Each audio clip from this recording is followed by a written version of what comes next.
The Ramakrishna Vivekananda विद्या मंदिर के प्रिय छात्रों का हिंदी एकेडमी चैनल में स्वागत है। मैं मनोज कुमार साव। यह वीडियो वर्ण परिचय का भाग 2 आपके सामने उपस्थित है।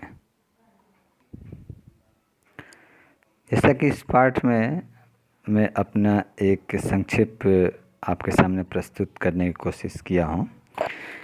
इस पाठ को वर्ण परिचय भी कहते हैं। चलिए ठीक है, वर्ण परिचय क्या है, वर्ण विचार क्या है, हमने सीखा पिछली कक्षाओं में। मैं 1 मिनट आपका समय लूँगा। जो बच्चे अगर पिछली वीडियो नहीं देखे हैं, कृपया वो वीडियो अवश्य देखेंगे, तभी जा कर के यह वीडियो उनके लिए लाभदायक होगा।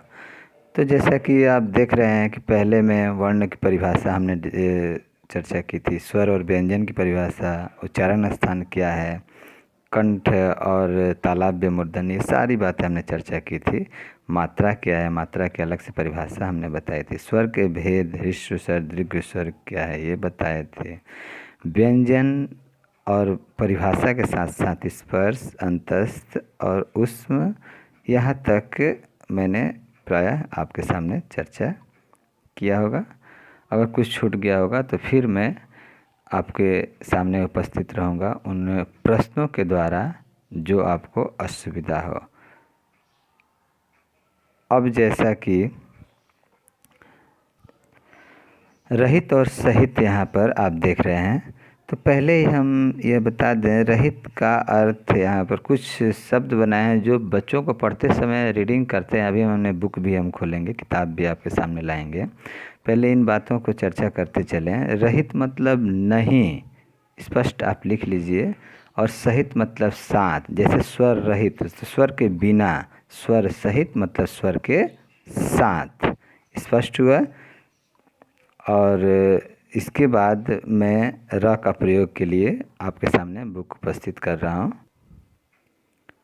र के विभिन्न रूप। र व्यंजन का प्रयोग अलग अलग रूपों में होता है।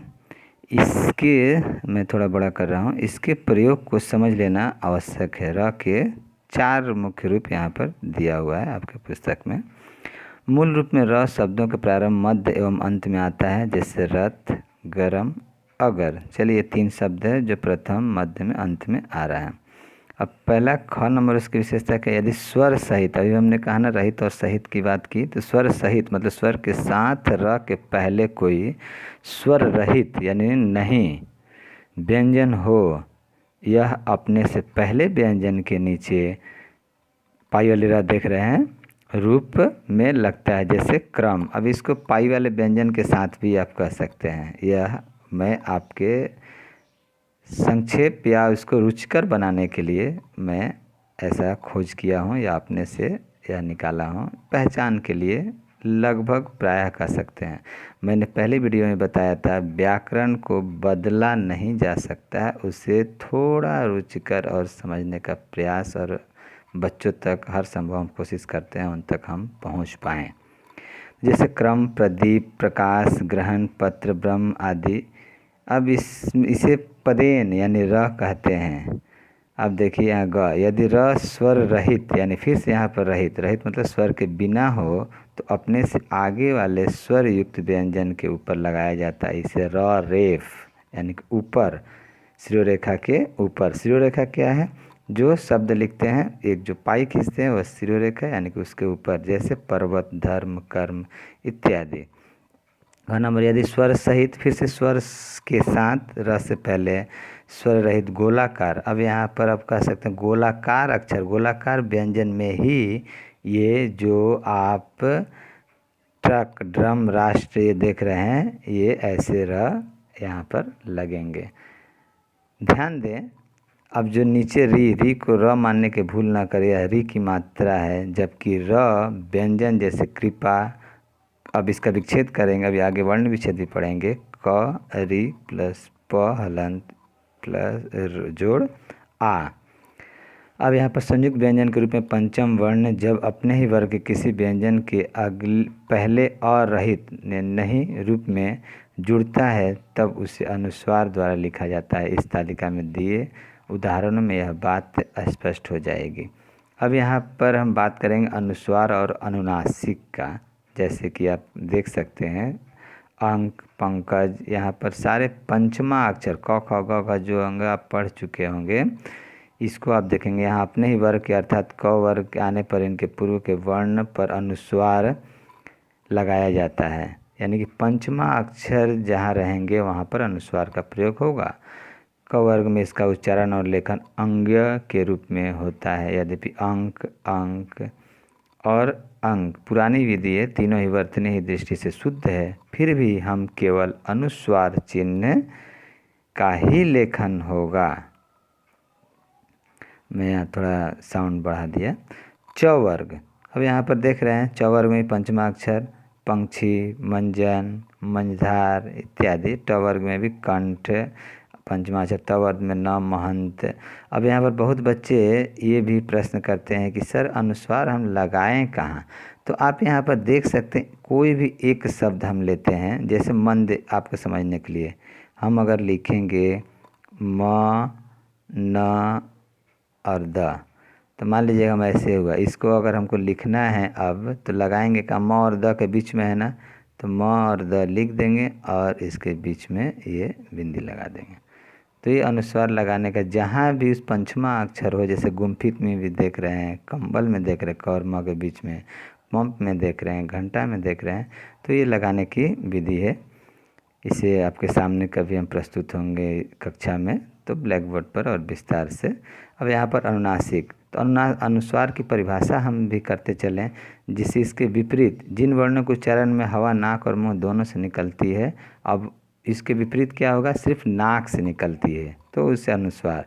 और अनुनासिक की परिभाषा क्या होगा, जिन वर्णों के उच्चारण में हवा नाक और मुंह दोनों से निकलती है उन्हें अनुनासिक कहा जाता है। और इनका प्रयोग आप कह सकते हैं ये चंद्र बिंदु, देखिए चंद्र बिंदु की तरह होता है। अब आगे बढ़ते हैं तो यहाँ पर देख सकते हैं अंग, आ, ये मात्रा के द्वारा आपको प्रस्तुत किया गया है। अनुनासिकता स्वर दर्शाया गया है, हंस, चांद। और एक बात यहाँ बच्चों विशेष करके आप नोट कर लीजिए, चंद्र बिंदु यानी अनुनासिक का प्रयोग वहाँ होता है जहाँ शिरोरेखा के ऊपर मात्रा का प्रयोग प्रायः नहीं होगा, यानी मात्रा नहीं रहेगा। फिर से मैं दोहरा रहा हूँ, शिरोरेखा के ऊपर मात्रा नहीं रहेगा। अब अगर रहेगा तो यदि शिरोरेखा के ऊपर कोई मात्रा हो तो उच्चारण में चंद्र बिंदु, तो उच्चारण में अगर चंद्र बिंदु क्या रहेगा, चंद्र बिंदु रहता है, ठीक है। उच्चारण में तो चंद्र बिंदु रहता है, पर लेखन में सुविधा के लिए, जगह कम करने के लिए बिंदु ही लगाया जाता है, यानी अनुस्वार ही लगाया जाता है, किंतु वह अनुस्वार न होकर अनुनासिक होता है। जैसे मैं में देखिए यहाँ पर जगह की आवश्यकता अगर नहीं पड़े, मतलब असुविधा है, इसलिए देखिए अगर मैं लिख रहा हूँ तो अगर यहाँ पर अनुस्वार अनुनासिक हम नहीं दे सकते, बाहर आ जा रहा है, इसीलिए यहाँ पर अनुस्वार का प्रयोग सही है। उन्हें मैं है नहीं, यही उच्चारण होगा। यहाँ पर अनुस्वार, उसके पहले जिन वर्णों के उच्चारण में हवा केवल नाक से निकलती है, या मैंने पहले ही पढ़ लिया, उन्हें अनुस्वार दर्शाया जाता है। जैसे हंस, सुंदर। चलिए टंकण और कंप्यूटर आदि यंत्रों के अत्यधिक प्रयोगों का प्रयोग कारण सुविधा की दृष्टि से पंचम वर्ण, अभी मैंने बताया ये सारे पंचम वर्ण हैं, वहाँ अनुस्वार का प्रयोग होता है। स्वर के बाद बोला जाने वाला हलंत नासिक के वर्ण बिंदु के रूप में लिखे जाने पर अनुस्वार कहलाता है। मैंने परिभाषा आपको आगे भी बता दिया, ये भी ले सकते हैं। और यह भी जाने, अनुस्वार दो वर्णों के मध्य की ध्वनि है, इसलिए जिस वर्ण पर ध्वनि का उच्चारण होता है वह उसी वर्ण पर लगाया जाता है। मैंने लिख करके भी आपको बता दिया। सम उपसर्ग से बने संस्कृत शब्दों में अनुस्वार के बाद य, र, ल, व, तालाविश, मूर्धन्यश, दंतिश, ह हो तो म के स्थान पर अनुस्वार ही लिखा जाता है। संयम, ये नियम है। संलग्न, संशय इत्यादि, संसार। अब आगे बढ़ते हैं विसर्ग। प्रायः ये ऐसे शब्द हैं जिनका संस्कृत में ज़्यादा प्रयोग होता है। इसका उच्चारण हल्के से अह की भांति, जैसे अ आ हम पढ़ेंगे तो अंग अह याद कीजिए, भांति होता है। लेखन में इसे दो बिंदु लगाकर दर्शाते हैं, जैसे अतः, उच्चारण पुनः इसका प्रयोग केवल संस्कृत के शब्दों में होता है। हिंदी में धीरे धीरे विसर्ग का लोप होता जा रहा है। जैसे दुख का दुख अब मान्य है, मानक रूप में। ये सब मानक हम लोग आगे भी पढ़ेंगे। हलंत चिन्ह क्या है? हलंत चिन्ह पहचान है। फिर से हलंत चिन्ह पहचान है कि स्वर रहित है वह व्यंजन कि स्वर सहित है। जब व्यंजन बिना स्वर के लिखना हो तो हलंत का चिन्ह प्रयोग किया जाता है। बहुत बच्चे इसको अब मात्रा समझ लेते हैं। हम बोलते हैं हलंत ऐसे, तो अब उसको इसको ऐसे मात्रा कर देते हैं बहुत लोग। ये व्याकरणिक भूल है। अब आपको मैंने बता दिया है, व्याकरण जब आप पढ़ रहे हैं तो यही इसकी परिभाषा है मेरे द्वारा। ऐसे तो शुद्ध शुद्ध लिखना पढ़ना सिखाता ही है।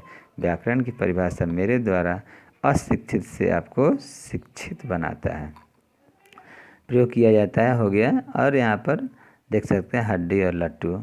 अब वर्ण विच्छेद, ये विशेष है बच्चों की परीक्षाओं में भी और बहुत जगह यह समझने के लिए भी, व्यवहारिक रूप से भी इसका प्रयोग आपको करना चाहिए और आना चाहिए।